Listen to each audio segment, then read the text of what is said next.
నరసింహాచార్యుల వంటి వారు కేరళ రాష్ట్రాన్ని తన అద్భుతమైన పరిపాలనతో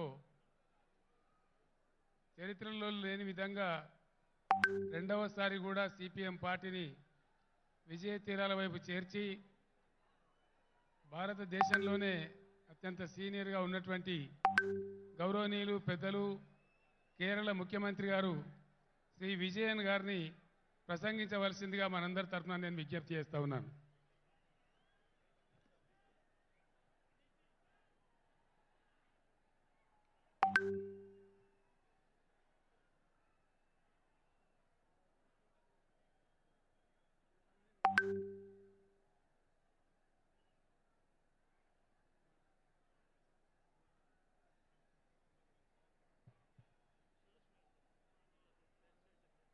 Dear sisters and brothers, this Mammoth rally is being held at a time when the basic tenets of our constitution are facing a series of threats from the people who are at the helm of affairs at the center. At the outset, I congratulate the Chief Minister of Telangana for taking the initiative to have this sort of a people's movement and to involve the like-minded CMs and leaders of various states in this great endeavor, meant for the future of the people of this country.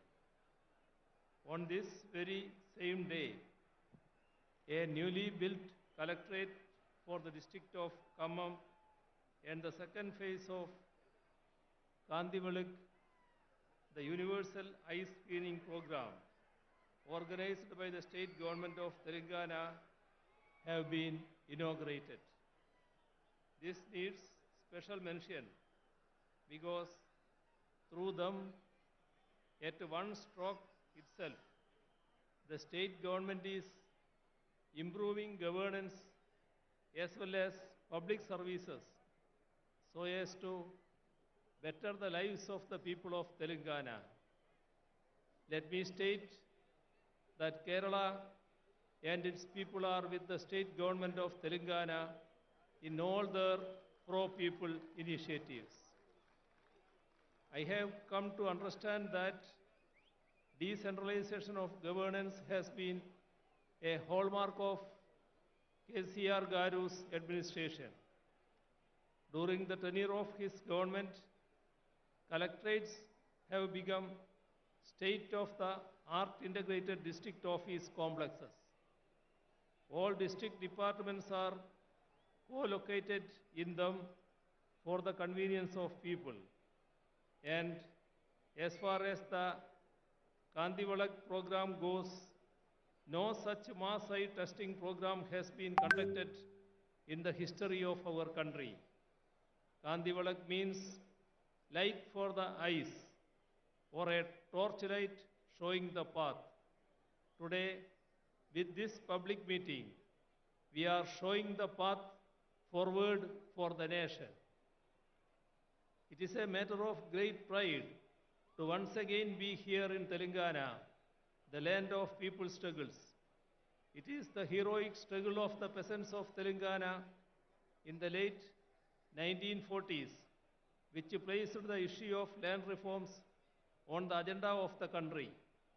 Several such people's struggles taking up diverse issues were waged as part of our glorious national movement.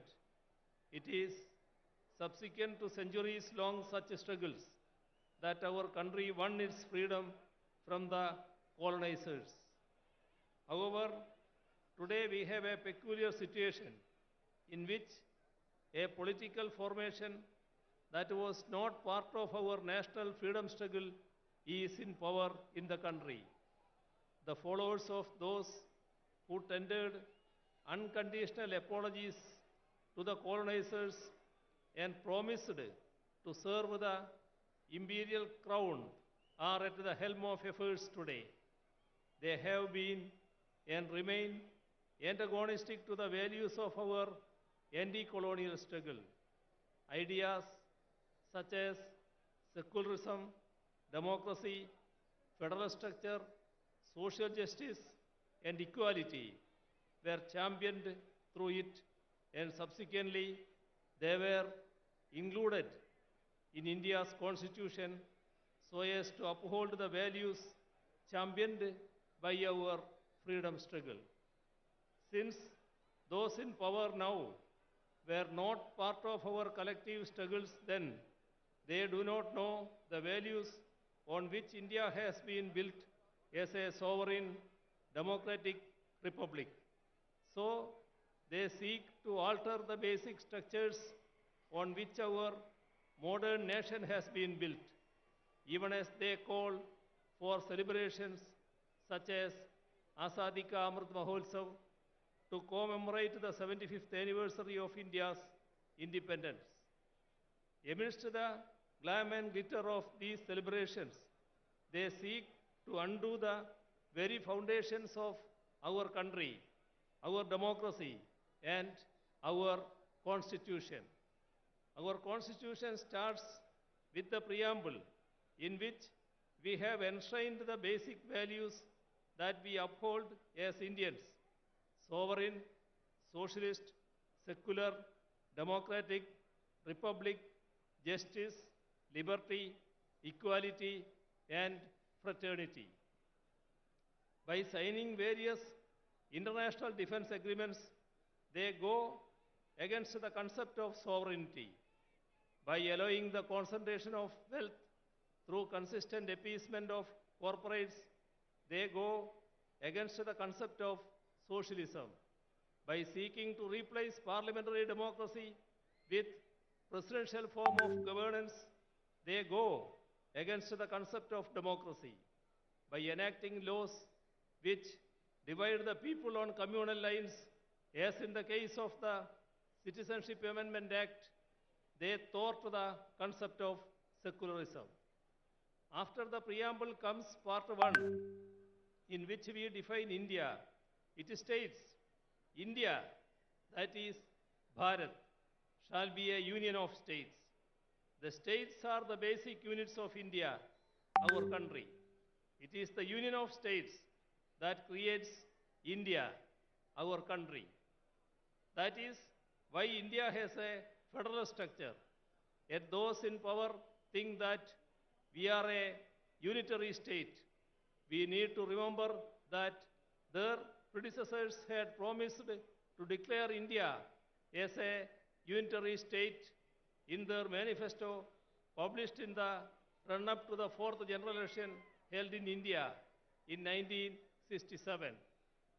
The union government is consciously trying to destroy the country's federal structure.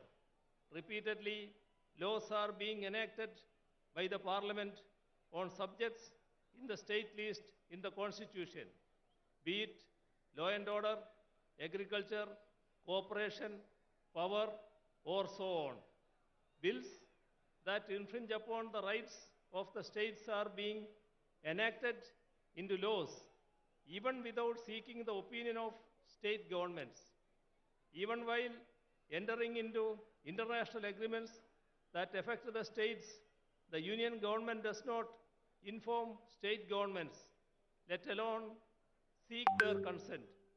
Slogans such as one nation, one tax, one nation, one uniform, one nation, one election are all attacks on federal structure.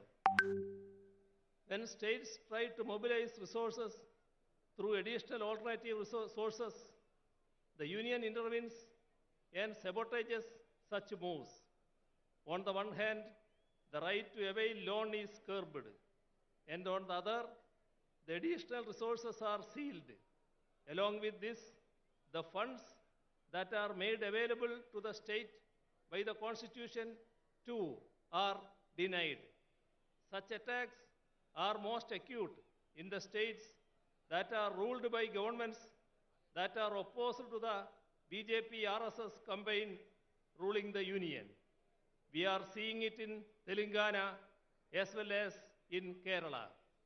Attacks against the state's rights and powers are being carried out even by politically misusing the office of governor. Widespread efforts are on to take control of the higher education sector through the governors in their capacity as chancellors. Assent to legislations that have been enacted by the state legislatures are being withheld. Such affronts on the supremacy of state legislatures weaken not just our federal structure, but even our democracy too. Democracy should be protected if the values that we fought for are to be secured. We do not have any option but to resist these moves more unitedly. The weakening of our parliamentary democracy is evident in the way in which our parliamentary norms and precedents are being bulldozed. Bills are being passed without adequate discussions or calling for division in the parliament, and this weakens our parliamentary democracy. All ethics and norms of democracy are being violated.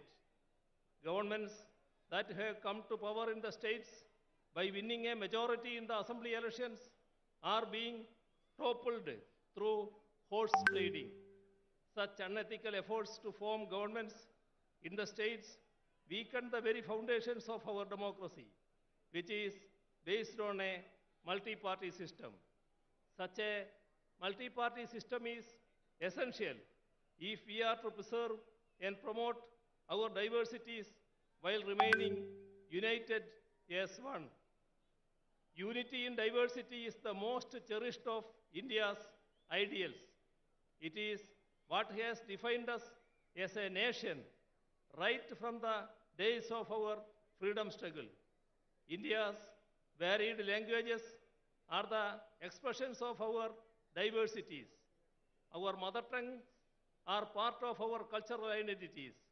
However, efforts are on to portray Hindi as the national language while sidelining all our native languages, be it Telugu or Tamil or Kannada or Malayalam or Bengali or Odia or Assamese or Punjabi or Urdu or Gujarati or Kashmiri and so on. Imposing Hindi by doing away with our mother tongues will affect the integrity of the nation. Even the independence of our judiciary is being attacked. The statement of the 2.2% to 0.8% infrastructure sector has declined from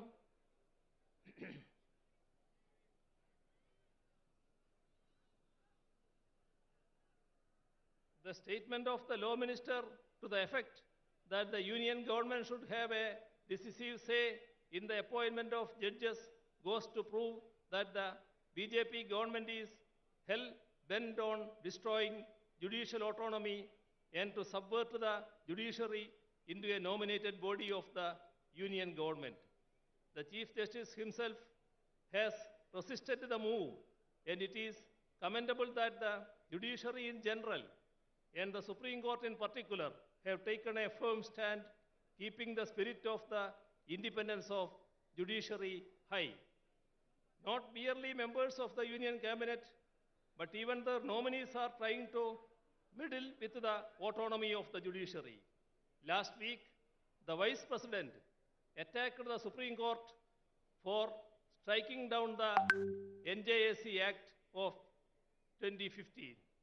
He even went on to say that he does not agree with the restriction imposed by the Supreme Court, which ensures that the Parliament cannot amend the basic structure of the Constitution.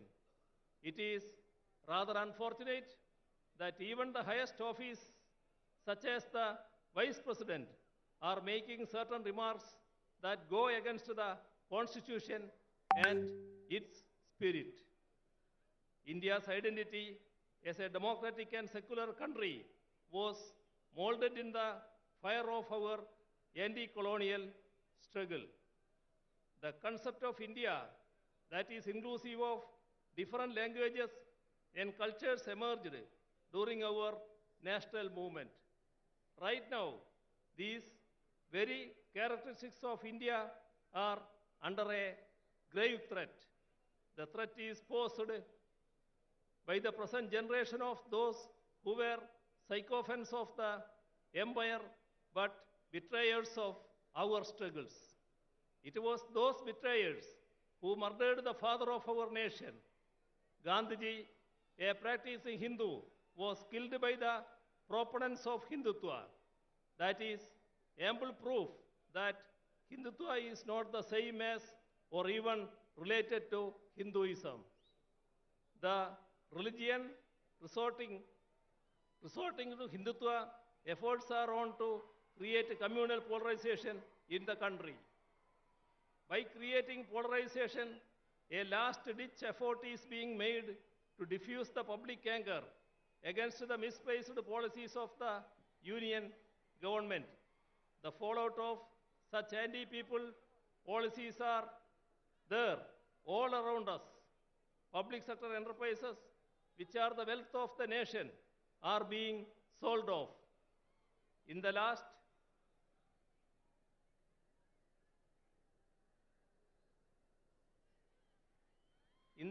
budget alone, rupees 65,000 crores was sought to be raised through their sale. They say that they do not have money to provide relief to the ordinary people, but they have written off corporate loans to the tune of rupees 11 lakh crores in the last 5 years alone. This amount would have sufficed to ensure food security to the entire people of the nation. The MGNREGS envisaged by the left as a scheme to aid the rural population in their distress is being scuttled. Allocation for it and work days are under it are repeatedly being cut down. The country's development is in doldrums. Figures denote that DGP growth has declined from 7.4% to 4.7%. Industrial growth has plummeted from 2.2% to 0.8%. Infrastructure sector has declined from 19.4% to 9.8%. With regard to foreign exchange reserves too, the country is headed for trouble.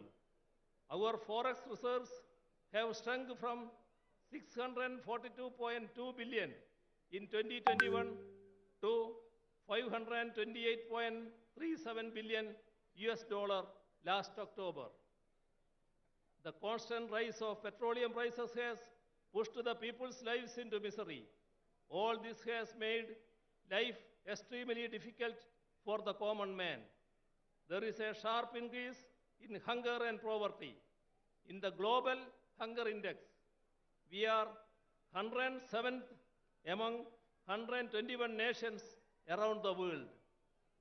80% of the people pushed into poverty because of COVID are in India. Imposition of GST on essential articles has spiked price rise. Last year, India's wholesale inflation has touched a 3-decade high. Price rise is as high as 39%. Even amidst such dire circumstances, welfare measures for the poor are being denied. Atrocities are being committed against minorities, women, SCs, and STs. The idea of equality is given a go-by. Laws such as CAA, which seeks to alter our secular polity into a religious state, are being introduced. The main issues of the ordinary and the poor are related to their livelihoods. To create better living conditions, we need to forge the unity of the ordinary and the poor. People's unity has to emerge against the communal agenda that seeks to divide us. It is our duty to resist the backward march of our nation. As far as Kerala goes, we are resisting both communalism and neoliberalism, which are pushing our people into miseries. We are ensuring development and welfare in a communal tension-free atmosphere so that our people can enjoy the fruits of progress and lead peaceful lives. I hope that today in Khammam, the land of people's resistances, we will have the beginning of a new resistance, a resistance to secure the ideals that we fought for in our freedom struggle, a resistance to protect our secularism, our democracy, our constitution, and thereby our nation. I conclude by once again extending greetings to all of you gathered here. Thank you. ధన్యవాదాలు. Sound ఎక్కువ చేయవా బాబు? ఒక్కసారి అందరూ చప్పట్లు కొట్టాలి.